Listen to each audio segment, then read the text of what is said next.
necessary. Everything was luxury. So you stop him before that point, make him useless at that point, where he's sitting at like 10 minutes with no boots and can't heal anybody because he's so damn slow. Like that would be successful laning. But anyway, we're in game 2 now. 3. We have game 3 coming at you. What's going on? This is the final game here for the losers bracket final. So with that said, let's actually jump into it. We got Complexity taking on Stay Green. Game number 3. All right, so Complexity, Legion. We got Stay Green on the Hellborn. We have Ophelia and Parasite being blind banned here by Complexity. Wild Soul and Plague Rider coming out here from SG, and now we see the Keeper of the Forest first pick, or first lock. So again, it goes back to Swinnemelons. Not only does he blind ban Keeper as Hellborn, or he doesn't blind ban Keeper as Hellborn, just like the first game, but then when he's Legion, he blind bans it. So it's different. It is, and still, I'm thinking, especially with all those jungles banned, I feel that kind of increases sometimes the value of Keeper, because you can jungle. You can't ban really all the junglers right off the bat. You just simply can't, like in those bans, in those blind bans. There's only 4. Sometimes they overlap. Sometimes not each team bans a jungler. In this case, they did not, actually, because Plague Rider was banned out instead of a jungler. But that's a free ride to a Keeper of the Forest. And then if Complexity decides to maybe go for like another jungler and then have Keeper of the Forest in that suicide lane. So like Keeper of the Forest plus Tempest, or Keeper of the Forest plus Legionnaire, or Keeper of the Forest plus Warbeast. Like, these are all viable options and work out very, very well. And B could actually locking Raw right there. Interesting. All right, so that's smart, actually, because if you look, they're going to first pick Keeper of the Forest, and there's Pebbles, Fade, Tundra. So that basically means they can get one of those heroes. They don't have to worry about anything else in the lock pool right now, so they're going to make it just a little bit more difficult as far as keeping options open for Staying Green. Similar to what I talked about yesterday with Minuts, what was his final lock. He did actually on Hellborn, but it's a similar idea. Yeah. Trying to limit that here. So it's kind of curious how Swinnemelons responds, and actually it is going to be a Tempest lock, so it gives himself even more options, but at the same time it also will kind of help Complexity with their final overall lock pick. So it is a give and take, an interesting thing to look at there, but in the end, you look at this lock pool, it turned out to be a very strong lock pool, other than the Amon-Ra, of course, who is thrown in there. So the banning phase now picking up here, of course, starting with Beakit over there on the Legion side. Jeraziah, I'm eyeing him as very possible. Him and Draconis, for that matter. I'm sure in the end, in fact, Jeraziah first ban. Obviously, Draconis, he got massive, and he can tend to do that. So I wouldn't be surprised to see Draconis banned here as well by Beakit. Again, kind of more of just a reaction ban, if anything. But Moon Queen's actually going to be banned, so maybe not. Maybe he's still just going to go around that Jeraziah first ban. Zephyr was a response. There's a Moon Queen ban. We got 3 more bans to go here between these 2 captains, but yeah, might not see Draconis be banned, and maybe see him again here in this game. Maybe picked up by Complexity. Obviously, Draconis had a huge impact that game, no doubt about it. Slicks played it well. I loved his item build. And this is coming from me, who normally does not like his item builds. Normally we see some really funky stuff as far as item builds go from Slicks. Yeah. But that game, it worked out wonders. He did a lot of damage. I love Demonic on most heroes. I think a lot of carry players forget just how powerful Demonic is and expect the tank to get it. But as a DPSer, you can still get it and purchase it. It's very effective. And then, despite how effective he was that game, I don't think he was the key ingredient to their success. I really do think it was the Jeraziah plus the Tempest combination. And then, you have a great support hero, like I say, that scales well to late game and Engineer. And that's one hero that you have to eye as well. Well, we got the Demented Shaman ban coming out here from B-Kit, so just not a fan of just going up against heal in general. Going to ban out Demented Shaman as well. And back to Stay Green. It is going to be their 3rd and final overall ban here before, of course, we go into the regular picking stage. So yeah, gotta wonder, what kind of strategy we're gonna see here from really both teams, of course. But Silhouette's actually gonna be the final ban, so don't want to give Complexity that option as a first pick potential, perhaps. I'm right now for both teams. I'm eyeing that Engineer. I really think Engineer, and actually, they go for Draconis as their own. So that's a fantastic pickup as well. It's similar to Silhouette in the sense that you solo in the short lane. You're very effective as a solo hero. They played the first game, had great success with action on that. And obviously with the late game potential we saw last game. That's right, yeah. He was played the first game. I actually blanked on that. I did forget about that. Yeah, obviously I'm kind of laughing at that. Just I really feel like that's B-Kid saying, like, you know what? Sure, again, I agree with you. Obviously, I think Jeraziah attempts even more so than Draconis was the biggest factor. But Draconis, he had the numbers in the end. He's the one that looked pretty. And Well, we'll make it work for ourselves. But yeah, they did use it the first game as well, so I guess it's nothing too crazy there that they go to even this third game. But so gonna go the Draconis first pick. Now it's on Stay Green side to see, what antidote there is to deal with that Draconis or fight against him even. Obviously, hell, when you look at the series, Draconis is 2-0 in the series so far. Will he be 3-0? Yeah. We'll have to wait and see. Swinemelon's taking his time. Bubbles Engineer, though. You mentioned Engineer. You're eyeing that. Yeah, it is eventually picked up by Stay Green here. So. Well, basically, I'm putting Stay Green on picking Tempest plus Fade or Pebbles once it gets to the lockpick pool. And what's a good hero that synergizes well with Fade or Pebbles? Well, Engineer.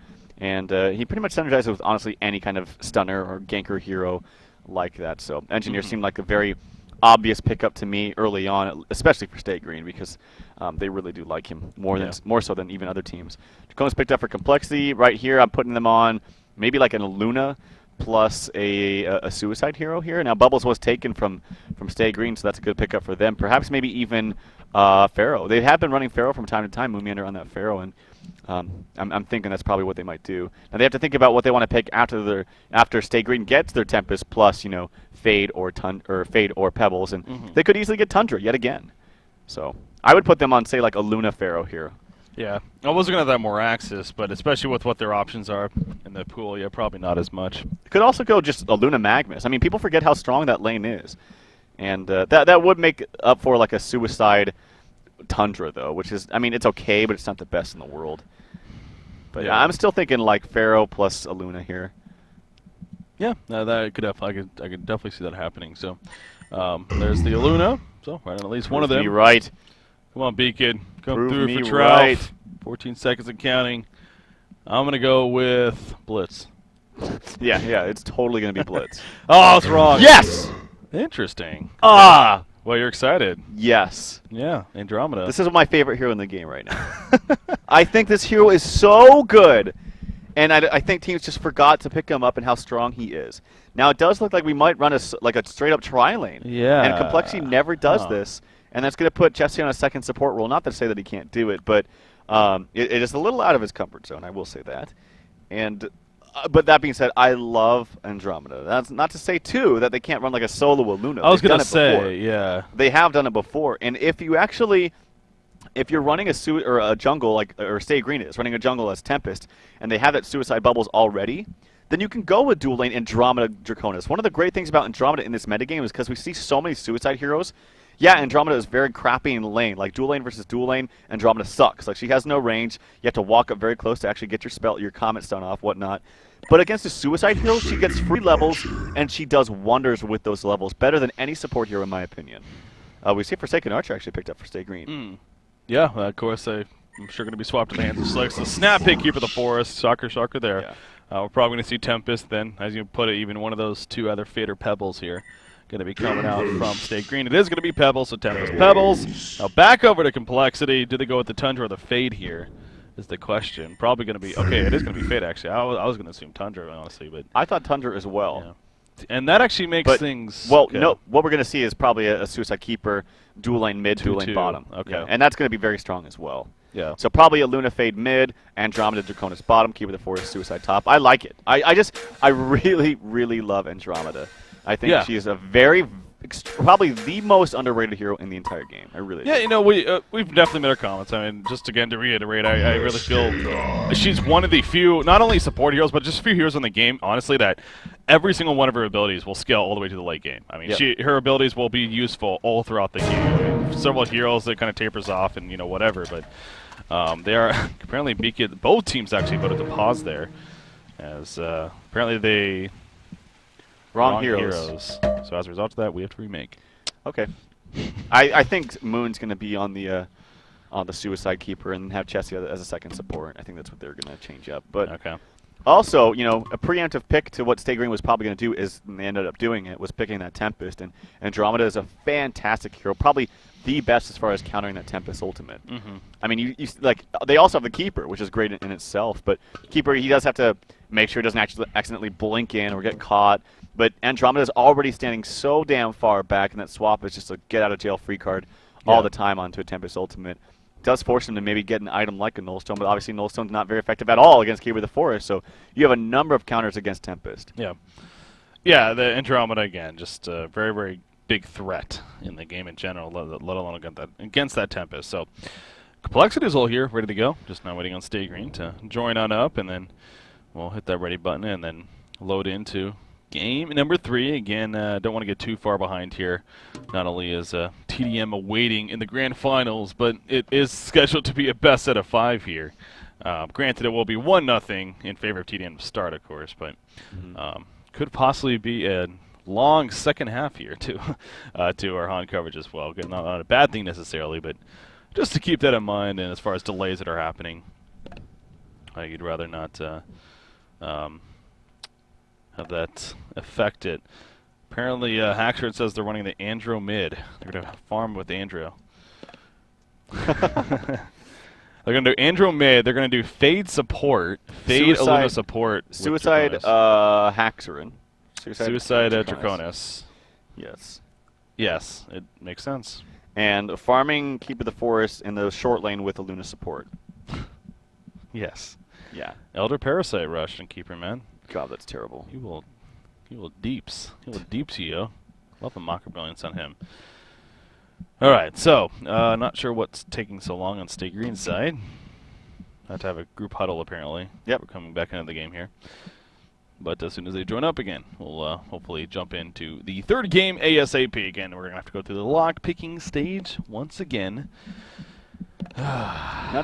Speaking of things that, Andromeda excels at, as we talk more, as we find things to talk about here, is also you get a pretty good AoE on that Aurora, and having that Cataclysmic Assault hit a number of units, a number of heroes specifically. That's a fantastic tool to have. Yeah, if Draconis wasn't threatening enough. Yeah, exactly. let's go ahead and minus all your armor, and then also have this whole dimensional link nearby to where you're taking 28% more base damage as well from Draconis.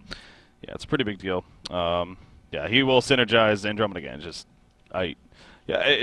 kind of hard to gauge exactly just right off the top of your head, but I think it's safe to say definitely one of the most underrated heroes, underused heroes. I think is even a better way to put it. Yep. On the competitive scene, as opposed to hero decks right here. Just out of curiosity. Yeah.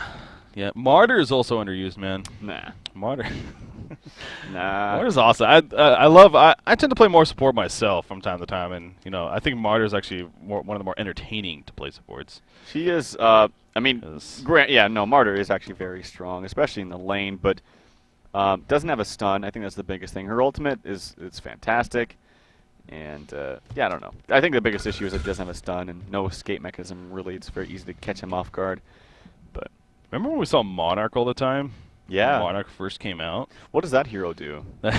We forget some Monarch, he has a Noxious Cloud, the Chrysalis. That can be annoying. The Crippling Pollen's pretty powerful. Stun. It's not a stun, I get but a people snare. ask me all the time, like, Keep of the Forest, Troush, Keep of the Forest is so powerful in the metagame right now. Why don't people pick Monarch? And I don't know. I think it's just simply the spells feel so clunky on Monarch. Honestly, like the cast animations and the ranges after they've been nerfed, and the vision from the Noxious Cloud as well. I think she just took the nerf stick too hard, and her ultimate is very powerful against a hero like Keeper. It is. It's very strong. I mean, it clears everyone, or at least that's the idea. Actually, the cooldown is only 40 seconds. Wow. Maybe that scales to level 3 because it always shows the maximum. That's level 3. Yeah. Yeah. Not sure exactly what it's at level 1, but yeah, that is a fair point actually. Why wouldn't we see more? But yeah. Nope. Don't see him too often, or him, whatever. Anyone else standing out? Not really. Geomancer. God, Hellbringer, man, this guy just disappeared. Yeah.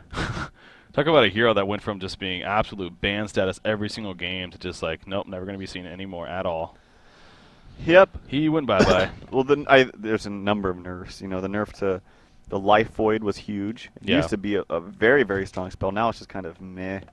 A Death Blow nerf, too. The biggest thing is that, we see so many dual lanes mid that, it actually could be viable if you go, like, solo short with him against the Suicide. Like, he crushes 1v1. Yeah. But his ultimate is such a damn long cooldown. Like, I know it's 140 at level 3, I think. Yeah. But early on, I think it's like 170 or 175 or something like that. It's way too long. It needs to be a shorter cooldown. Yeah, it's kind of like, Yeah, I mean, Tempest Ultimate is obviously fairly long, but too. But Tempest Ultimate's just better. Like. Yeah. Is it? It is. Is it, though? You get a big-ass dragon with Malphus. You get a bit fire and stuff. Yeah, you're right. Okay, what are we doing? Seriously? Also, maybe if the ult did like more damage at level 1 and level 2, it actually does good damage at level 3. But yeah, it's a huge radius. So it's I mean, I've always loved like channel or using the ability and then seeing this big ass circle appear on the screen because it's a pretty damn big radius. But yeah, don't see Hellbringer. Okay, seriously, though, what are we waiting on? Everyone is here. Let's go. Can we go? Question mark. All right, so as soon as Swindle Melons hits that ready button. Okay, apparently his brother's not AFK. No big deal. We'll be ready in just a second. Oh yeah, they are lockpicking. Yeah, so it doesn't there's even no matter point. if he's not here. Yeah. Derp. And he's like, oh yeah. Okay, so getting back to the lockpicking phase. Gonna just cross our fingers and hope that everything goes smoothly here. Don't want to have any mess ups to result in another remake. So what did we have again? We had Luna, Andromeda, Draconis, Keeper of the Forest, and Wretched Attack? No. Fade. Fade. That's right. Fade. It was the Fade. Ravener being banned. So yeah, that was the Legion side of Stay Green. Actually blanking on it. Actually how their lineup exactly played out. I know they had a Pebbles. It was Tempest Pebbles from the lock pool. Oh, so they did pick Pebbles. It was Engineer. Yeah, Tempest Pebbles, Engineer, Bubbles, I want to say. Who was their fifth? We'll see here. Fade Pebbles. There's the Bubbles. Tempest. They had Bubbles. Bubbles, Engineer, Pebbles, Tempest, and then I forget their last hero. Do not lock one you picked. There. Alright. Into the bans. Don't ban a hero that people are playing. This is clearly the most exciting part of the cast. Yeah, it's just hard. I mean, it gets to a point where it's just like, why even bother trying to talk about random stuff? Ooh, the Zephyr ban out. Okay, well, we see BK do that a lot, and obviously Zephyr was a very, had a huge impact at DreamHack winner, 2012. Totally, what are we going to see here coming up from someone else? Ooh, the Rampage. Okay, very standard in China. And HoN China. That doesn't exist yet. Rampage, Monkey King, Armadon coming out here. Man, speaking of fun bugs that used to be in the game for the longest time, or a long time ago throughout like HoN's history, some massive bugs. Armadon definitely went through that phase. Yeah. Remember when it was? I think it says quills were doing double the amount of charges, basically, like on every spin. So instead of just one charge, it'd put 2 charges up. Or no, the vulnerability. Instead of 1 charge of vulnerability, you'd have 2 charges of vulnerability every spin. So you take a lot of damage basically from his spins early on. Okay, that's Draconis, Bubbles, Engineer. You got Andromeda, a Luna, I believe. Over here for complexity. Just hope you click it correctly. There's Andromeda. Where's the Luna? There you go. And then who was there? This is the hero that I can't remember. Oh, Forsaken Archer. That's right. Of course. Forsaken Archer. And actually, yeah, Forsaken Archer does synergize pretty well with this team. Yeah. Now that I really look at it. The Tempest Ultimate, the Engineer Ultimate, the FA Volley Ultimate. Yeah, it's pretty good. So another lock pool. Pick up one of you as a keeper. You got your Pebbles Tempest. And then Fade to finish it off. All right. Looks like we got it. Do not right-click Devo. Okay. Here we go. Game number 3. Looks like it finally is starting once again. Only good 15 minutes wasted there. Only a good 15. But hey, players sometimes got to go AFK during the picking stage. This is true. 10 seconds and counting. I'm not bitter. I'm not bitter or anything. I only have my holidays to enjoy. Shout out to Milkfat as he just whispered me. He said, Trout, Keeper of the Forest is so strong in the metagame. Why don't people get Monarch? It's almost as if we were just talking about that. You are kidding me.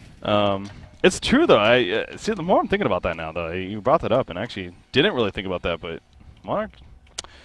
It gets everyone out of a keeper route. So apparently Beacon died. You know, last night Beacon said that he actually he had a problem. He was flexing in the mirror and his shirt ripped. That's happens to me all the time, actually. I definitely understand where he's coming from. Same. I've ruined many shirts. Yes. It's you know, just some guys. Some guys are just that way, like us. Yep. It's a hard life. All right, laning phase. Let's actually talk about this game now. So we got Keeper of the Forest. He's heading top. Of course, Engineer Pebbles actually going to the top lane. Then the Forsaken Archer heading mid. Tempest ready to deny for the bottom, which is going to be a suicide Bubbles, of course. So, yeah, it is going to be a Pebbles Engineer top to at least a start. So I'm pretty sure Engineer will transfer to mid. Yeah, this seems pretty silly to have Engineer Pebbles up against a Keeper of the Forest. That wouldn't make any sense to me. Pebbles solo against Keeper of the Forest, that would make sense to me because Pebbles with a hatchet hasn't actually got pooled regen. So that when you get pooled regen, it's usually a clear indication that you're going to be soloing and be left on your own. So Pebbles is actually not bad against Keeper of the Forest because of his really high attack damage and base damage. On top of that, hatchet, it's going to help you out a lot against Keeper of the Forest, who also has high base damage. So interested to see what kind of items Moonmanor goes for. I really hope it is for that hatchet, and then maybe for some like regen items like a couple mana potions, whatnot. Yeah. Oh, and he's listening to me. Actually, he got pulled some mana potions as well. Yeah, a couple of mana potions. Nice. Cool strategy. Not often you see that. You see it with the tangos or health potion even, but never mana potions. So assisting right there. Anyways, as far as the other lanes, yeah, we're going to have a Fade, a Luna mid, and then, of course, the Draconis Andromeda will be bottom. And as if, well, Draconis against Bubbles alone, pretty solid matchup for Draconis, of course. Then you got an Andromeda on top of that. Bubbles ain't going to have a good time down here. Keizu, he will be forced to play very passive, very far back. And, again, not going to be able to do too much. So don't expect really much to happen down there at the bottom lane with that said. But yeah, Engineer is already adjusted to the middle. It is going to be that Engineer Forsaken against the Fade Aluna here as far as the middle matchup is concerned. So, with this matchup now, eventually adjusting, do you give it to the Hellborn team or middle matchup? Yeah, real quick, I was going to say Bubbles was just completely zoned out already by Andromeda, so Andromeda's fantastic. I just love that hero. But anyway, as far as this matchup goes, you're asking who should win? Yeah, middle matchup. It's kind of iffy. I mean, you have Fade Luna, which is very strong, but I think Engineer is just so powerful in dual lanes mid. And also you have double range to the basically one range of this Legion side. Now, I will say if you get like Forsaken Archer caught out with a Fade stun when you're up like level 3, and if before that point you have some harass coming out from Luna with a couple power throws, then I don't know. It can go both ways. So I think it's a pretty even matchup. It's going to come down to who can outplay the other. Yeah, you see again back to the bottom lane. Andromeda really just keeping trouble on Bubbles here. Bubbles applying some auto attacks himself, but not nearly enough. Back to the middle lane, and we had some initiation. Forsaken Archer actually dropped fairly low right there, dropping about half life, so needs to be a little bit careful, of course. What was that? Skyzo was like blocking FA like a considerable amount right there. I know he had intentions of keeping the creep wave back and out of tower range, but that was just kind of funny. Kind of got distracted there. Ooh, there's the Kexon on top of Fade. What was a crippling volley first, but the burning shadows from Fade, and that'll keep Engineer from doing much else after that. So I don't think necessarily a kill opportunity there, but some more harassment being put out. Regen Rune is going to spawn top, and actually Fade will gladly go up here and pick it up. So going to go back to full life and full mana as he heads back towards the middle lane. So good for him right there. Yeah. Back to the bottom, though, again, you see Andromeda going to maybe even flank around. Oh, he actually ends up pulling their range creep wave right there. But Draconis, pretty much near perfect, I'm sure. He's 12 and 10. Actually, look at Pebbles compared to that. 15 and 5 already for Swinamelon. So Swinamelon's having a very good time up top here against Keeper of the Forest, actually.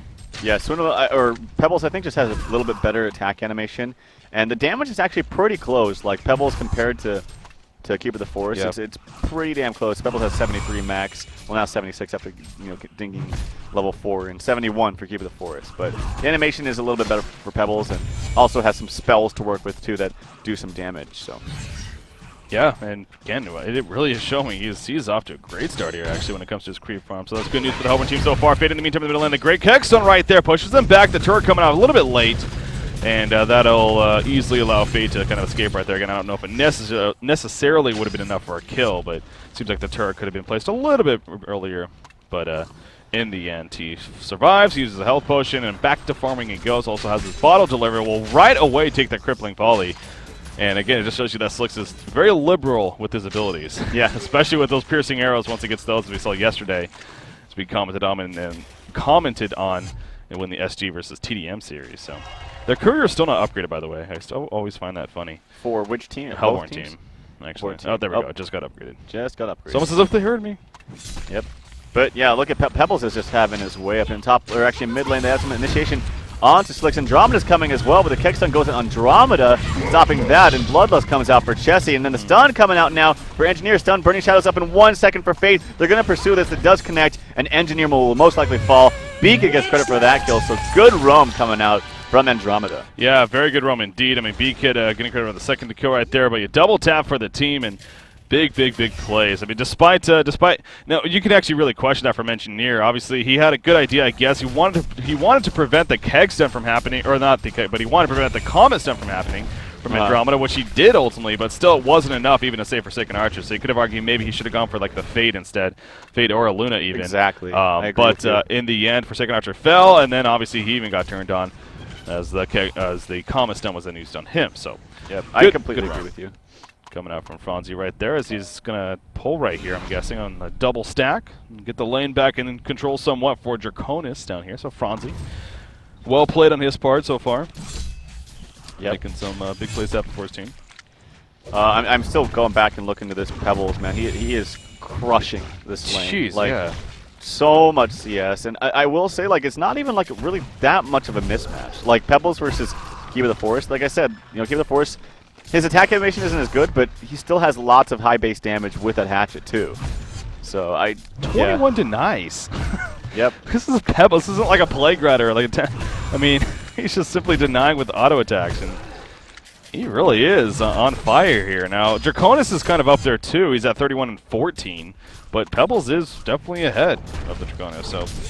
Yeah, that's, of course, huge for Stay Green. I mean, you always talk about a farmed Pebbles, one of the best things you could have on a team nowadays. In fact, they're going to try to combo right here for a kill and Keeper of the Force. He is dusted currently. Stalagmite's going to be used right there. He has enough mana for the chuck. When will he use it is the question.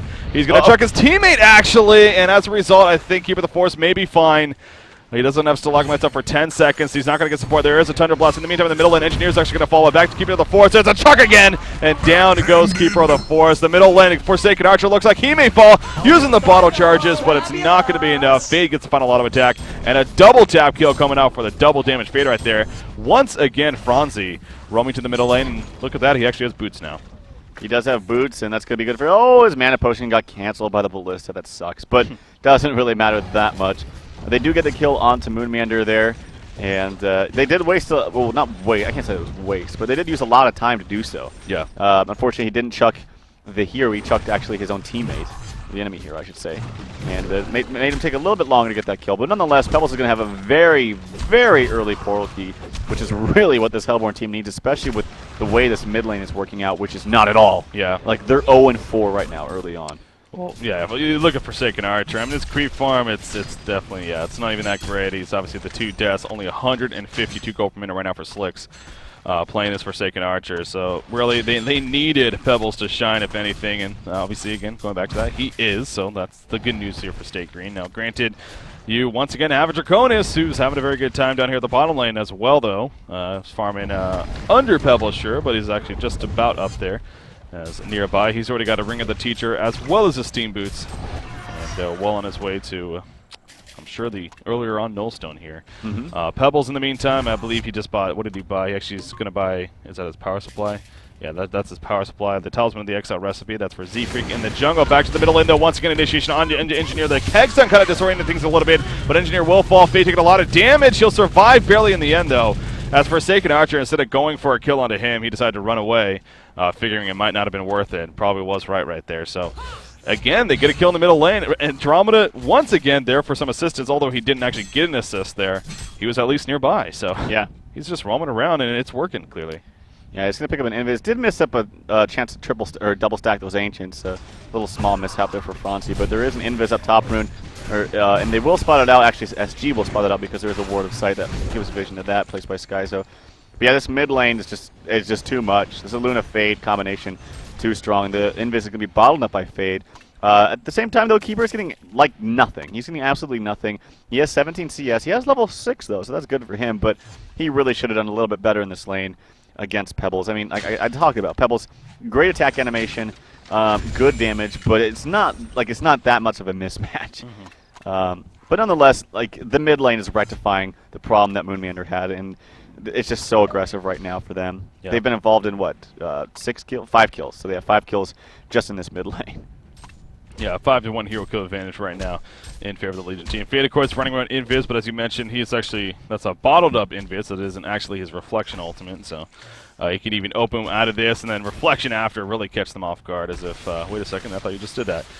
Top towers, a lot of pressure coming out, but the elementals despawn right there. But Pebble's still going to do plenty of damage. In fact, invulnerability is going to be used, and support is coming over. Both Andromeda and Illuna. Illuna's level 7, by the way. Yeah. Compared to Andromeda level 3. But Illuna's level 7. What? She's even higher than Fade. Yep. That's interesting.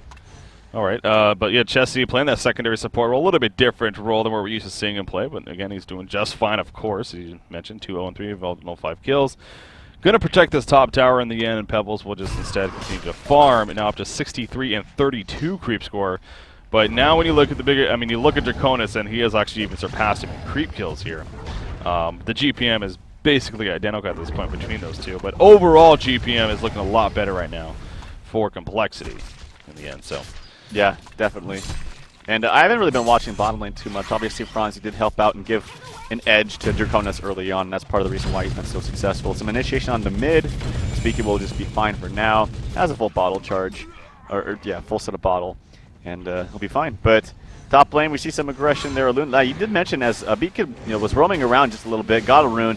Luna's actually picked up on a little bit of farm herself. As 21 and 16 actually is her creep farm. As her creep score, I should say. Yeah, interesting.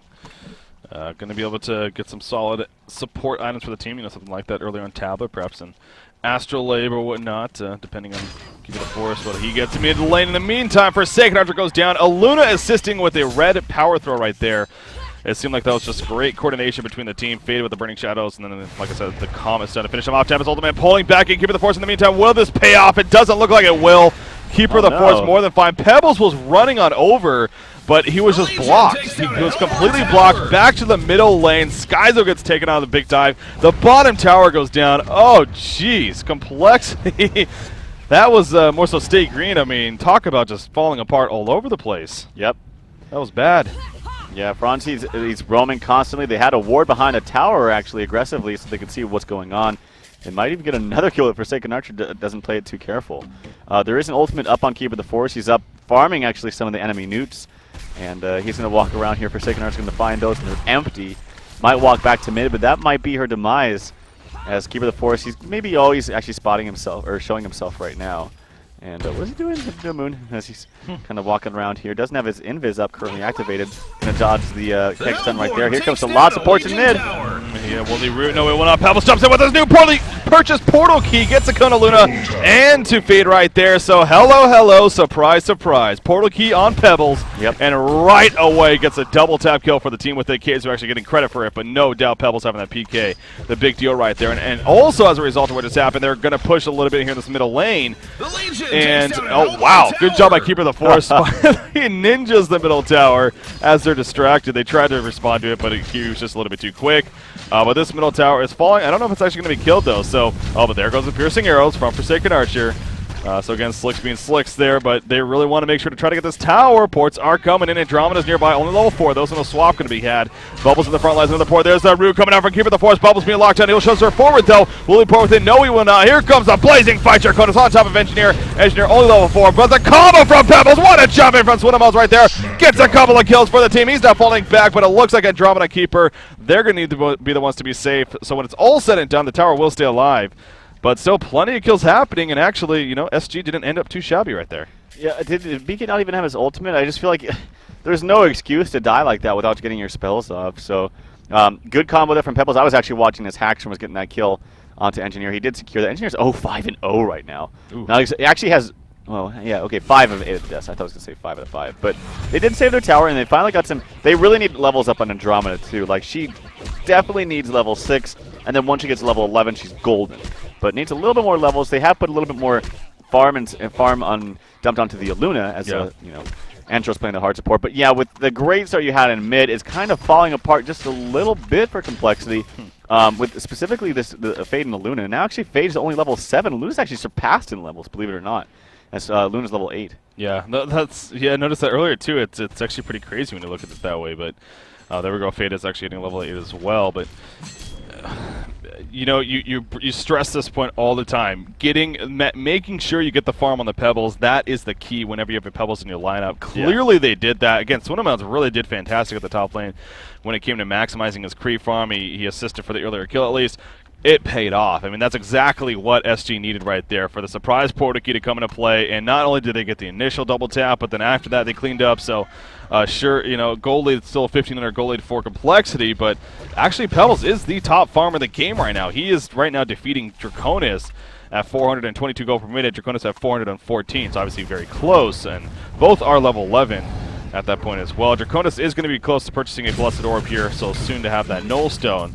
But if anything, now Pebbles with that PK can continue to roam around some more, buy some more time for this Forsaken Archer, obviously, to kind of recover here now. Is, I'm pretty sure, key for Stay Green. But yeah, big news for them. But back to, you know, you mentioning Fade, how it seemed like such a dominating start in the middle lane. That isn't necessarily at least showing just yet here. We're only 15 minutes in, so still fairly early on. But Fade has another Invis Ring actually bottled up, or she has it used, I should say. I don't know if she's going to be able to find anyone, though. Oh, this could get close, actually. She may run into this Tempest, maybe the Pebbles, although Pebbles would probably be a bad choice. Yeah, it would be terrible. That would be a horrible choice. They wouldn't, even with the combo from Keeper, they wouldn't have enough damage, and I hope they don't try something here, because that would just be fatal. You have a tower that Bubbles can pour to, Kelt field you, and keep you in place, so he could maybe burst down this this Tempest. Yeah. Maybe. It's going to be risky, kind of iffy. though. You'd have to, like, jump out, stun, then use your ultimate right after, because, like, to do the extra damage. He doesn't have an ultimate yet. It's still on cooldown, but the power throw on top of that, and that will guarantee the kill. So yeah, you kind of always forget that. You always think like it's enough, but nope. You have the global presence always from a Luna, and sure enough, we see it right there. So the red power throw comes out, gets the kill. Give it the force going to be Kegstone right here. In the meantime, Turk is pushing back a little bit right there, but in the end, Keeper will be fine. Pebbles charging over, but again, it just seems like Moomian a little bit too far away, although he's going to continue to farm in the meantime. Pebbles running up nearby, but Nature's Veil activated, and that'll keep him invisible for now. Pebbles running up by, maybe realized he stuttered there, but yeah, it's a case of whatever. He's invis, not going to waste my time. Instead, I'll go ahead and pick up this Haste Rune, which he'll gladly take, so that's going to, and he may use it right into this Andromeda. No, yes, he's up. Okay, goes back to Andromeda. There's a Stalagmite that Chuck to follow. And there's the kill. So quick kill, gets on out of there. And that's Pebbles. He didn't even use his PK. Not even necessary. Not even necessary. Andromeda can't really do anything about that. Runs right into him, and that's just how Pebbles works, man. I mean, with the levels that he has, he is, actually, well, tied with the top level now, actually, as he ties with Draconis, who now has his Null Stone. So Draconis farming well, man. We saw exactly how well he played, or how well that hero can do in the late game. Yeah. And I think it's going to be very fun to watch when we get to that mid to late game. We actually have a pretty good action-packed game. 15 kills in 60 minutes so far. Oh, actually, Moonmander could be in a lot of trouble right now. Do they have any dust or any kind of revelation? I don't think so. No, they don't, so he will be fine for now, as he's trying to do a little bit of damage to Engineer right there. And actually, Tempest comes in. He does have a dust. If he randomly uses it, did it spot him? It did spot him. Yep. Yeah, great job right there. Great job from Tempest. You know, just that had to be maximum range on the dust. He was actually pretty far away, but it just barely hit him. Then, of course, his brother Swinamounts followed it up, got the Stalagmites, and they cleaned it up. So, well worth it. I was going to say initially it was kind of sucked because he TP'd to their secondary tower, and Pebbles did, and that was going to stall him from even more farm, of course, as a result of that, and he didn't get the kill, so I was going to say, oh, that sucks, but they eventually got it, so I think it did pay off in the end, of course. And again, just good execution coming out there for the Helmort side. But you talked about this. I mean, you look at Draconis. He is getting scarier and scarier. 480 GPM now. Another 1,100 gold saved up. Millstone finished with Steam Boots. May actually push this bottom lane a little bit, but especially when you know you have a farmed Pebbles over here, you really got to be cautious about that. Yeah. So he's actually going to start falling back. Forsaken Archer, in the meantime, Slick's had a horrendous start this game, but he has recovered very nicely. 313 gold per minute, and actually he's on his way to finishing that Shrunken Head. which is coming up here. Going for the essentials. I love that. Yeah. Like, Shrunken Head is a very, very smart pickup right here. Bubbles also has his portal key. That's a very early portal key, actually, considering the start that he had. He is 2-0-2, 240 gold per minute, so KSU doing very well this game. It seemed like Complexity was going to start snowballing early and get out of hand, but that big fight in the middle lane, the portal key pebbles came, surprised him. No doubt that was a momentum turner for Stay Green, and we're seeing that here. I mean, hell, the portal key on Kizzy's you just talked about. The Shrunken Head going to be finished the essential on the Forsaken Archer, that's big. And then you have Pebbles, who's now, I'm sure that's going to turn into a Shrunken Head of his own, actually. And will be useful. And then, of course, there's Tempest. He has Steam Boots, Ring of Sorcery, not necessarily doing maximum farm, but 260 gold per minute, can be at least happy with that. I'm sure we'll see which route Z-Freak goes as far as his Tempest build, whether or not he looks for that portal key earlier on. Aluna, going back to her actually on this Legion side, I keep being somewhat impressed by her items at the same time. She's farming 250 GPM. Yeah, she has Major Totem, Mighty Blade actually picked up, so... Wow, interesting. Kind of a little bit all over the place, but... Ooh, Kongor being attempted here by Stay Green, so... Oh, gonna be spotted though. Yep. Never mind. Kongor stopped. As you have a push up here in the top lane, double damage activate on B-Kid. It's going to be a lot of damage. I'm predicting mass ports here. Like, there's only 2 up here. Oh, never mind. They jump to the bottom lane. Luna's going to be caught right here. The Cutfield coming out. The Shell Surf in. There's the keg, or the turret on top of Bubbles. Wow, on top of Bubbles. And Slicks will get the kill right there with the auto attack. So they did lose a tower. You said you were maybe expecting some mass TPs, but instead they got the hero kill. And actually, they're still going to go for something. Oh, Andromeda needs to be careful because Pebbles is ready to jump in. She will fall back. But they're just going to push this middle lane now. So they may even try to trade a secondary for a secondary here. And now it may be on Complexity to be the ones to make a move, if anything. So we see the middle secondary falling. Top lane, it is falling as well, just as quickly in favor of Complexity. Moon Meander right now the only one still there, as actually Fade is currently farming in the jungle a little bit. But Stay Green, they will fall back, figuring it's just not worth it. Maybe go back to try some Kongor some more. But they're going to also TP to the top lane and prevent that tower from being ultimately destroyed. Stun coming out on Moon's animated trees. He loses a couple, and he's going to back off from that. They did bait the port out right there. This Ward of Revelation is going to actually despawn for Franzi, so it's not going to block any kind of Ancients right now there. It was just used for basically maybe one blockage of the Ancients. Blockage of the Ancients. Blockage of the Ancients, as well as being able to counter with that ward, which they did using Fade. Fade is kind of lacking in levels. Beacon does have enough of that portal key if he wants, and that's what he normally does purchase on Fade. In fact, now that I think about it, he never usually purchased the Ghost Marks. Yeah, he usually goes Striders. He usually just goes Striders in the PK, so... Interested. He's hoarding up, you know. Maybe he's going to go for this Codex. I'm not 100% sure, but I feel like he would have purchased his portal key by now and sold that Stout Shield or something. You're right. Again, that just doesn't seem B-Kid-like, though. He usually goes with Striders into the PK, and he gets those, as he's called, the essentials, and, you know, snowballs from there. You know, being able to jump in and obviously not have as much burst damage as he would have with the Codex Ghost Marchers, but you get the jump in, you rely on your team to help finish off, if anything. But, yeah, maybe if he saves up... Okay, there we go. The PK is purchased, so I'm not sure exactly why he pulled up that much, and maybe just had a... Was going to go for Codex, but just decided to go the PK instead. Not too sure. But he does have the PK now, so when that's being delivered... Oh, whoa. Pebbles jumping in right there. I thought he was going to combo somebody, but that's his own team. He does get a Ring of Sorcery buff, though. And we'll get some mana for that. And as a team, actually, the HoN team, and Forsaken Archer does have a Shrunken Head finish, and it seems like Stay Green, they want to make something happen now with that. So they're going to all group up here massively in the middle lane. As you see B-Kid, for some reason, being unhappy. I'm not too sure what the deal is there. But anyways, the HoN team going to group up and mass push this middle lane now. So we do have a Complexity. This is a big decision to be made here. Keeper of the Force is pushing the top tower in the meantime, and he actually will take it out. So if anything, this could be a 1-for-1 exchange. Fade is nearby with the Invis activated. They do not have a Bound Eye here in the Hellborn team. There's a they do have Dust, though. There's a Ward of Revelation right there, there too. In the trees. Okay, but it looks like he's going to fall back. So the tower will fall, so it ends up being a 1-for-1 tower exchange. And I guess, you know, not the worst of things for Complexity there. I will say, as it's been kind of a quiet game for Haxorn, but he's been farming out of his mind. Like, he's farming very, very fast, clearing out Ancients whenever he can, clearing out stacks whenever he can, and just doing his thing. As a result, look at that, 540 gold per minute. He has his Essentials as well with a Shrunken Head and Nullstone. And only 22 minutes in. That is very strong, very fast. Also has another 1,200 gold after this Wild Hunter's killed. Yeah. You're so right. I mean, we really haven't talked too much about Draconis in general, but again, both the mix of just the hero and the player. I mean, Haxor just does it all the time. Now, speaking of, no, that's not Draconis, that's the Luna.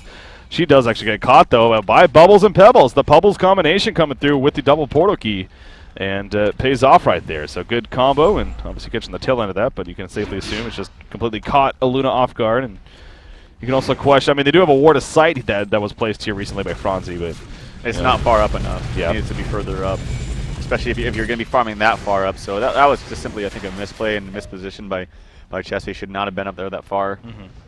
Ancients are still being cleared out by Stay Green, and they should have seen actually complexity that there is a ward blocking the Ancients here. Franzi's kind of walking around here. They had a ward of sight showing the whole time as Casey walked up and placed it.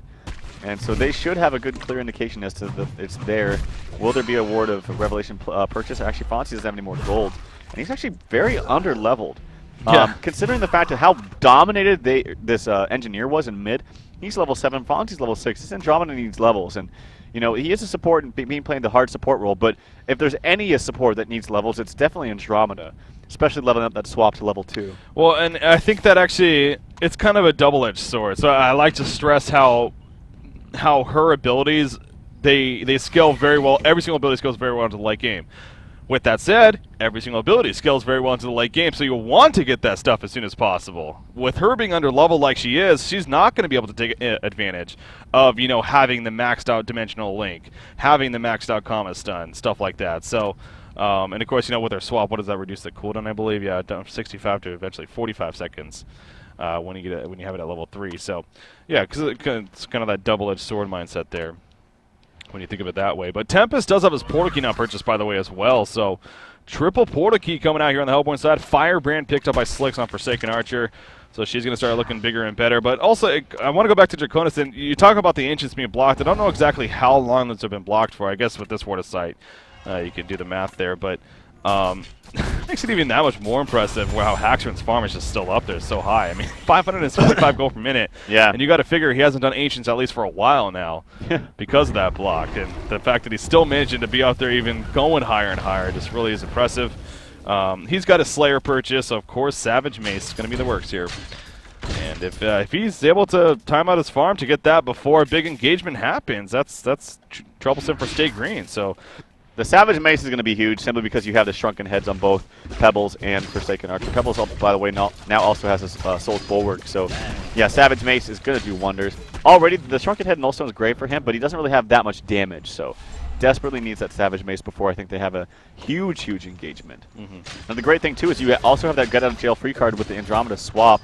And you have multiple ways, as I mentioned, to get that Tempest Ultimate off. Or, sorry, to cancel that Tempest Ultimate. So, it's going to be, if they don't cancel the Tempest Ultimate, they start using their abilities early, like Moon jumps in with an Ultimate, just kind of set things up, and Andromeda, you know, swaps out somebody to save them, then it's free reign for Tempest. But until that point, then they're going to have a good, you know, combo for Tempest. Yeah.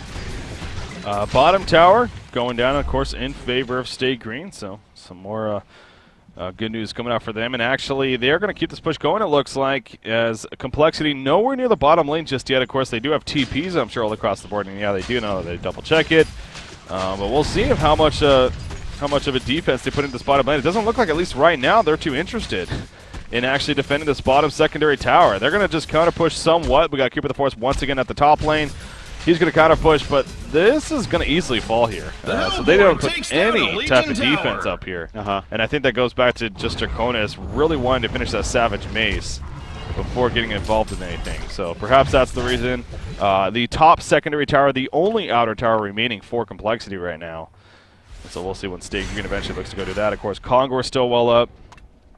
Back to full life now. I believe he was attempted a little bit earlier. But he's back to full life, so maybe go back to do him. But yeah, Fate's kind of roaming around. I don't think he's going to find anyone, though. Not going to be able to really find anyone. There's a lot of wards actually placed in the Hellborn, or in the Legion jungle, I should say. One ward Revelation right there, one ward of Sight right there, and actually tons of Revelation spent by Skyzone. And he's finally like, hey, yo. Casey's like, yo, stop buying those. I'll just buy an eye because you spent so much gold in that. And as a result, Engineer doesn't really have any items. Is probably not going to get anything anytime soon. So. Yeah.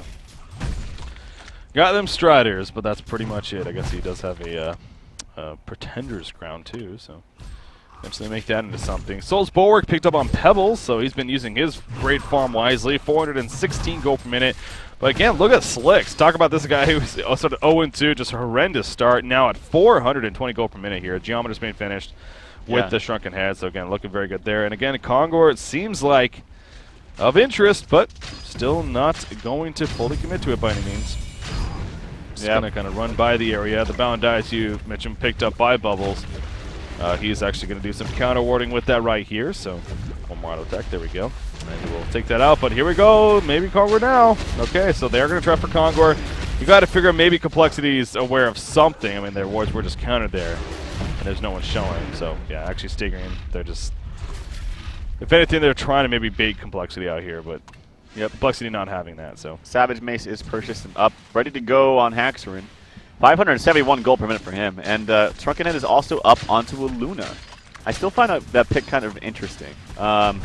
Onto your support Luna. Like, hasn't really done anything for the team, at least later on. Early on, he was fantastic, and then farmed up a Shrunken Head. I mean, that's great and all, but I feel like could have spent that time being a little bit more active with, like, Fade or something. I don't know. Fade, by the way, has another 3,400 gold saved up. Yeah, the Shrunken Head throws me off in the sense, you think of especially the role that he is and what he can bring to the table. Again, that kind of goes back to what I talked about with the Tremble the first game, how it just literally seemed like he was doing nothing in team fights. And you win a Shrunken Head, and it's like, okay, so now you survive a little bit longer, I guess, but you're still really doing nothing. Yeah.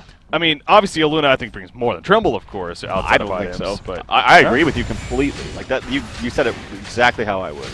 I mean, yeah, that's cool. Like, you're not going to die, I guess, and maybe get a good stun off. But could you not do that with, out of temp or without a tablet or a Storm Spirit or or hell, even a portal cube would be, I feel like, more effective. Being able to jump in there and guarantee a very good red stun. In fact, that's a pretty good idea. I like that now. Go PK, go PK, Jesse. It's actually a good idea. Think about it. Yeah. You're always going to get a good emerald stun off. Anyway. Yeah. Well, that's definitely the idea. Like similar to like a silhouette. Being able to position yourself correctly. Yeah, so I am, just like you, a little bit taken back by Jesse's decision to go Shrunken Head as a secondary support, a Luna. But to each his own, as we say. Hellborn team is going to pause the game here. So hopefully, again, a quick pause and then huddle. We're moving on. Yeah, group huddle. Let's kind of recap the game where we're at here. Well, on that note, of course, this is the losers bracket finals here for the HoN Tour Diamond Division. This is cycle number 2. We have Complexity versus Stay Green, and obviously we are now in game number 3 here, with it, of course, being a 1-to-1 series. Trademark Esports, they are awaiting the winner of this series, as they are set to play them up here coming up next here on HoNcast. And what is, well, it's set to be a best of 5, of course, but TDM will be up 1-0 coming from the winners bracket. So just, again, to note that. So sure, getting to the grand finals will be great for either one of these teams, but you will definitely be at a disadvantage, as is deserving. Going to be a late night for Europeans. Yeah, that's for sure. Definitely a late night for the EU crowd with the players and the viewers and everyone else. So, but hey, nothing wrong with that. It's a good Heroes of Newerth coming at you. No matter which team wins here, it will be obviously a very entertaining grand finals. Absolutely. So definitely looking forward to that. But that goes back to how when we have pauses like this, where you're just gonna hope that we actually it was set to start at 3:30, and that's why I keep kind of pulling up the time real quickly. It actually is 3:45 right now, so obviously this series is taking a little bit longer than we were hoping for, as far as the time is concerned. But it happens, it happens. Andromeda has picked up some levels now. Actually, has now exceeded Engineer. He's level 8, whereas Engineer is level 7. And like I said, that's one step closer to getting that. I really do feel like there's certain heroes that you desperately need a level 2 ultimate. Fade is one of them. I think Andromeda is another. It just makes the range so much more effective. That's, I think it's, 550 or 600 range on level 1 swap. Let me just double check this. Right now the range is 750. Okay. It's actually just pretty small. I think it goes up to 1100 level 2. It's just much more effective. Yeah. All right, back to the game we go. Pebbles is going to continue to farm down there. Ooh, Restoration Stone. Wow. Wait, what? No, that doesn't make any sense. Give it the Force. Okay, must have sold it or something, because I saw a Restoration Stone icon pop up, but he has 3,300 gold and no items to make it, so pretty sure either just a misclick there, or maybe just toying with us. I don't know. Anyways, I guess what? Okay, yeah, he's just messing with us. Yeah. All right, Meander, we get it. Spamming the Behemoth's heart. That would be something. HoN's next. Do it, do it. All right, so Luna's actually, this is kind of, she used her red. Okay, she's gonna throw it to the bottom lane. She's trying to snipe out to cancel the Ancients from spawning. Oh. If you time it perfectly, she actually did it once before. Huh. Interesting. And, yeah. But not able to connect right there and get it successfully. Well, she was also stacking her own. Talk about multitasking right there. Yeah. Chessy, man. Calm down. Jeez. All right, so but he's going to try to continue to pick up farm here in the middle lane in the meantime. Draconis, what is he at GPM now? 570, so still very, very impressive. But again, I really, as impressive as it is for Draconis, I'm still very impressed, especially by Forsaken Archer's comeback, man. 2,500 more gold saved up after those items that he's picked up already. Okay, it looks like Keeper of the Forest is a little bit more serious this time. He did actually spend gold on a Restoration Stone and whatnot. Now, it isn't delivered just yet, and I don't even know if he has enough money for the full thing, honestly. But they are going to push nonetheless here, so an interesting choice there. But this tower is easily going to fall. No restraint going to be put up here for the Hellborn team. And it will be a free tower kill for complexity and maybe even a Conqueror attempt now. If they're not careful. Nope, it's not going to be Conqueror. Never mind. Nope. Steal some Ancients. They're going to steal some Ancients. It's going to be good for them, actually. And like I mentioned, as we get into these team fights, if you get a good Aurora off, you're going to start to see that negative armor coming into play here. Yeah. Especially with the damage items and the Cataclysmic Assault up on Draconis. They're actually pretty scared in taking these Ancients. They see, or at least feel the response coming out from Stay Green. Oh, they can snipe those out. They can snipe those out. Yes, so Luna it actually misses some of them. Yeah. Oh, we might see engagement right here. Pebbles jumping in, balls to the wall into Luna, chucks him back to his team, but at what cost right here? Pebbles in a horrible spot, shirking it from Luna going off. She may still fall. No, she barely survives. Draconis now coming in. Here comes Keeper of the Forest, so rooting on a lonely Pebbles. Actually, pop that tab, going to be swapped out from Andromeda. However, immediately energy field coming up for a second archer. Piercing arrow is going to be used. Shirking it is up as well. Keeper of the Forest is found to fall, but the Cataclysmic Assault from Draconis, as always, doing some work right here. Pebbles buys back. He jumps in on Draconis. Bubbles from behind. There's a chuck in the air, trying to stall him, if anything, from killing his teammate. Forsaken Archer will fall. Fade runs away. Draconis still barely alive. Burning Shadows onto Pebbles right there, but Bubbles will finish off Draconis. No, the final auto attack not enough. He actually health potion right there from the Observatory. Big play by Haxrin, but it's not going to matter. In the end, Swindelmelons will clean him up. So, whew, what a crazy fight. You can definitely say both sides had some advantages. There was a buyback from Pebbles, remember? Yeah. But of course worth it. But wow. I feel like Haxrin could have just attacked Bubbles again. And if he got another lucky proc on that Savage Mace, could have maybe netted the kill. Obviously, it was very hard and difficult. And I think maybe even the take cover was up. But that was close. Good attempt right there. I got to still say, though, that the jump onto Luna may not have been the smartest thing. Yeah. Obviously, if he didn't have enough burst damage to take him down, he chucked him back, shrunken it up onto Luna. Maybe just simply wasn't expecting that. But the buyout certainly did rectify a big problem. And save the rest of his team. But Forsaken Archer did die, so even though Draconis died, Forsaken Archer died first, and you do have much more farm on Haxrin than Slicks at this point. Yeah, I do agree with you. The whole decision to even start that whole sequence of fighting in the first place was probably not the greatest there for Swindelmelons, jumping that Luna there. Of course, she had her support nearby, where himself, I mean, his full supporting cast definitely wasn't there. But again, he did make the best of it, I guess, with the buyback, and so, like I said, even at the end there, it's kind of hard to tell exactly who really came out on top, I guess. But and great job by Franzi too.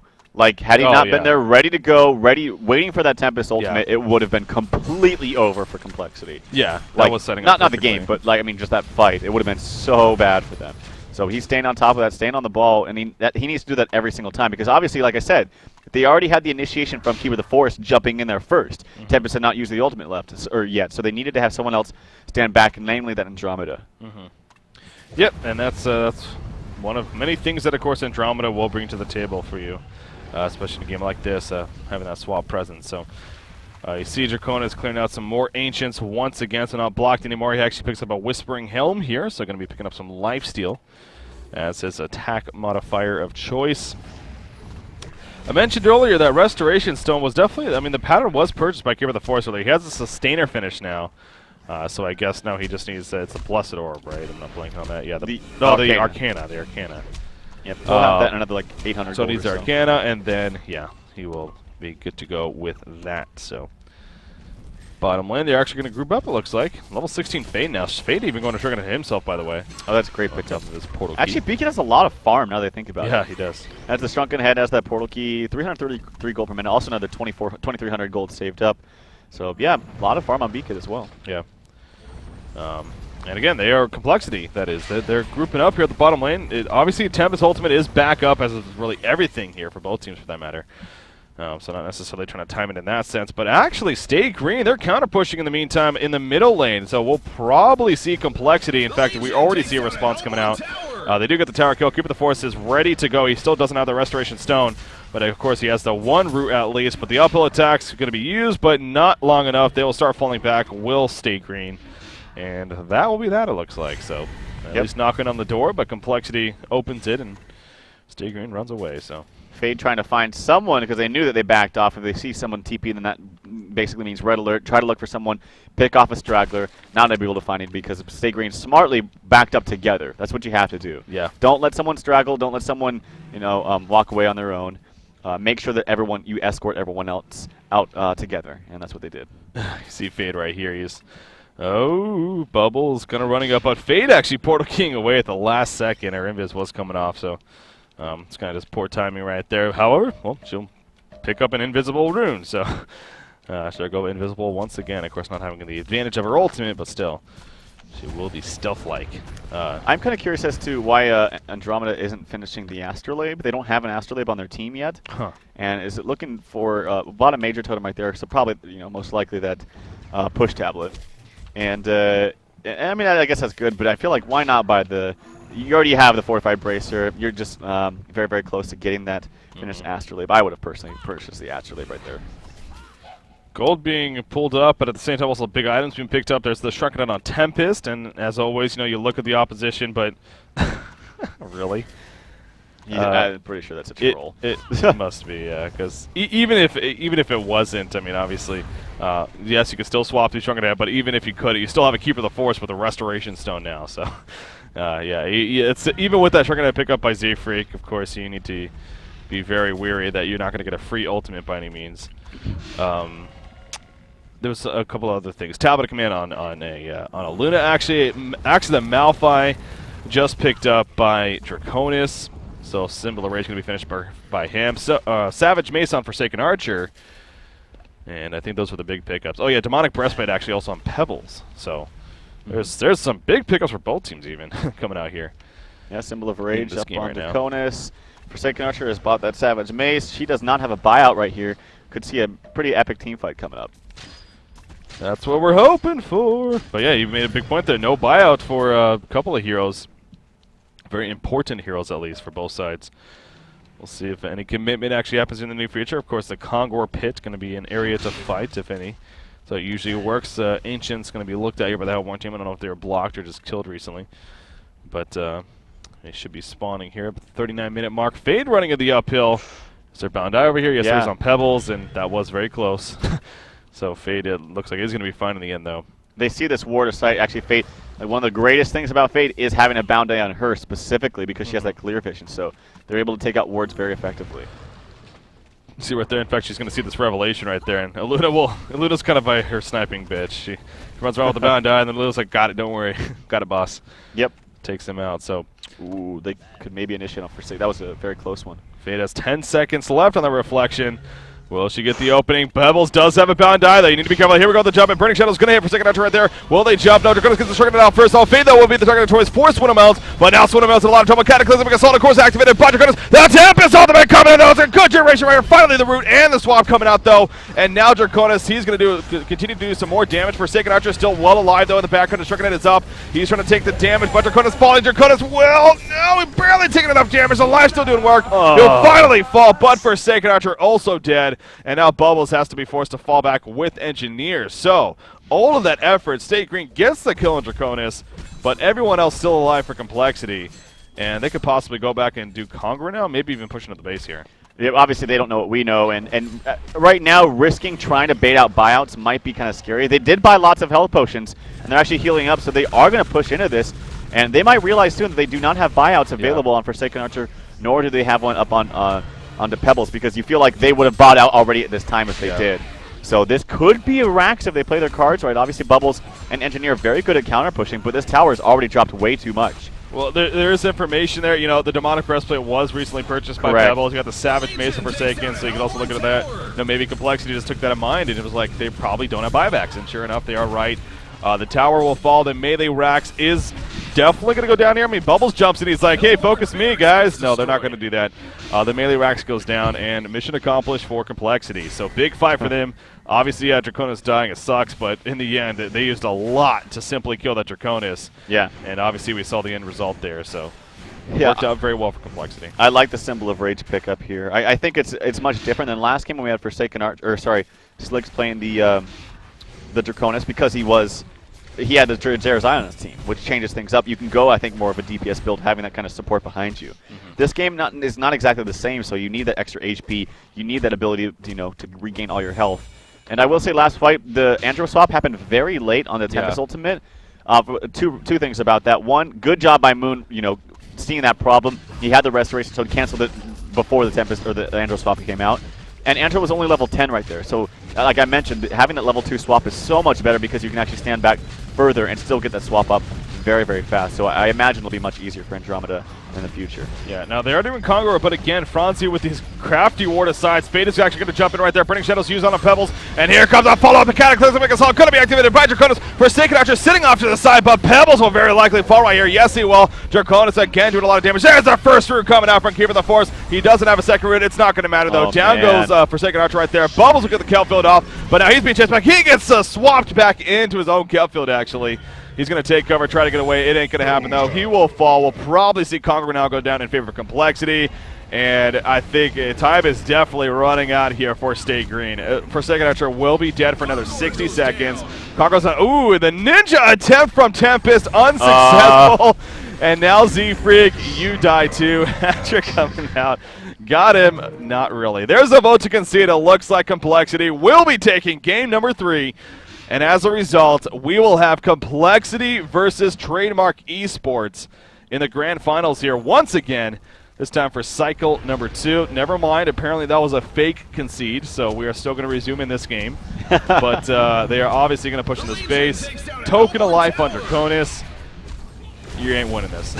Yeah, I mean, that was actually a good idea by Z-Freak. Some people be like, why would you do that? What a throw. But he knows that fighting against the Token of Life on this team is impossible. It is impossible. So Z-Freak had a very good idea in trying to do that, and you can't criticize that at all. That fight, Draconis is doing too much damage, and like I mentioned with the Aurora and just I just think there's superior team fight on this team. Yeah. You have too many ways to cancel the Tempest ultimate. Z-Freak cannot have a good game because of the counters that he has against him. It's just too impossible. It's too difficult. It's pretty much all dumped onto the Pebbles and Forsaken Archer. Pebbles couldn't do anything. He got just zoned in the middle in that Conqueror pit by Draconis, and even with the Shrunken activated, too much damage is being applied. You see Complexity, at least Draconis is up here at the top lane, and obviously that's really the last lane to push in here for Complexity to make things ultimately too difficult for SG. So, of course, not going to concede just yet. They are going to try to hang, but yeah, the hopes of winning this game for Stay Green is very, very, very minimal right now. I mean, look at even Forsaken Archer. As great as the farm that she's had, honestly, and recovery she's had, she's actually only level 19 compared to a level 25 opponent still, too. Yeah. I mean, she's 6 levels under than the opposition carry. That's pretty ridiculous, too. So, dodging the crippling volley right there actually was Axerence. A good job. He takes the tower. Piercing arrows were just used there by Forsaken Archer as well. Not necessarily the hugest deal in the world, but he's going to go all. I mean, he just buys a Hungry Spirit there. I think it's a huge deal. I mean, the fact that there's so much farm on this Legion team, and you have the Aegis or the Token of Life up on the Draconis. You need everything in your arsenal, absolutely everything. And we talk about Slicks is pretty liberal with those, and I think he was thinking, he had to catch that volley onto Draconis beforehand, but not going to have that ultimate up for another 30 seconds, and I think it does matter. It is a fairly short cooldown, as you said. But it is short. 20 more seconds. In fact, here we go. The Pebbles jumping in the background onto Andromeda, actually, of all heroes. Not going to kill him just yet. We'll finally kill him, but will this pay off? Draconis not taking the damage. There's a Symbol of Rage. Is not going to be activated. Actually, he's not even activated yet. The Cataclysmic Assault doing so much. Tempest ultimate in the background, but there's the root from Moomiander immediately. Down goes Tempest. Bubbles is trying to get away. He barely will get away, it looks like, but Forsaken Archer being locked down. And yeah, it's just way too much to handle. There we go. It is finally over now. GG, well played, Scald. And game number 3 will officially go to Complexity. So we are going to be heading into the grand finals here after a short break, of course, but it will be Complexity versus Trademark Esports. Wow. Once again here for cycle number 2. That was a fantastic series, though. It really was. It was pretty passive game 1, but game 2 heated up. Game 3 heated up a lot as well. Yeah. Saw lot more action, and it was a pretty damn good series, if I do say so myself. It's been a good weekend, man. But yesterday we had 2 3-game series. Today, 3-game series to kick things off. So who knows what the grand finals has in store for us? Like I said, we could very likely be here for quite a bit longer, even. So. Yeah, I mean, it is TDM versus Complexity, so we might see 3 kills in 70 minutes. We'll have to wait and see. Yeah. Just kidding. I'm sure it'll be more exciting than that. I'll cross my fingers. Let's hope. But recapping this game a little bit, great job by Moonmander there. I saw him play fantastically this game, canceling ultimates when he had to. They had the right, you were kind of questioning at the end, wow, they're going onto Andromeda. It's a similar situation like JRSI. You have to go on the hero, even though they seem like not like a direct threat because they don't have that much damage or they're not a carry hero or anything like that. They are probably the the essential part of your lineup, and being able to cancel that Tempest ultimate immediately, it's a very smart thing to go onto a hero like Andromeda. So, but Moonmander rectified that problem, had the double ultimate, jumped in with the first one, backed away, waited right, and refreshed his refresher, and then canceled the second one. Yeah, it like you said, it really was just ultimately a great series altogether. A lot of fun to cast, a lot of fun to watch that, I'm sure. And again, having 3 games, can't complain too much about that. But in the end, Complexity, they are going to pull through, and that means once again they are going to join up against Trademark Esports in the grand finals. So of course, like I said, we are going to take a short break here. We'll get things figured out. We'll get you guys updated on exactly when we plan to come back here for the grand finals for cycle number 2 of the Diamond Division. But it will be Complexity versus Trademark Esports. And it will be a best out of 5 with TDM up 1-0, ladies and gentlemen. So sit tight, hang about, grab a snack, whatever. We're going to take a break right here, and we'll let you know exactly when we're going to be coming back. We'll have the grand finals, Complexity, taking on Trademark Esports, coming at you here on HoNcast. Sit tight, guys.